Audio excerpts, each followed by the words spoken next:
So, hello guys, this is Rapboy Farm Vlog. Update ko lang no. So, nagpapabutas na ako ng tataniman ng kalabasa guys. So, ayan guys, kita nyo guys, buhay na buhay pa yung tatamnan ng kalabasa. Ay, yung damo. So, ayan no, buhay na buhay yung damo. Pero, tataniman ko na kasi isprahan ko naman to ngayon. So, ayan yung ganamit ko. So, ayan sila guys.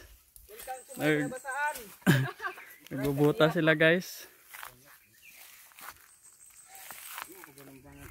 Lagyan na to ng ipot ng manok guys. So, ayan. Ito yung sikandang no. So maganda to guys kasi wala ng amoy. Ito naman yung gamit ko guys na abono. So ito guys. Yan, Golden Agro. Ito yung pang puting. So, mag-spray rin ako ngayon guys ng pakyaw. So ganun yung pamaraan ko no, damuhan yung tataniman ko kasi bubuhay na yung mga kalabasa saka pamamatay yung mga damo.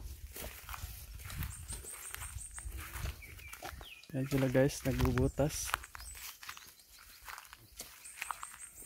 So, ganun lang kalalim yung butas guys no. Ayan.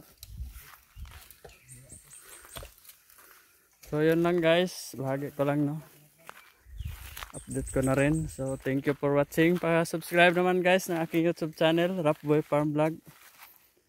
Pa-hit na rin ang notification bell para updated kayo sa aking mga gagawing video no. So yun lang guys, happy farming. Thank you for watching.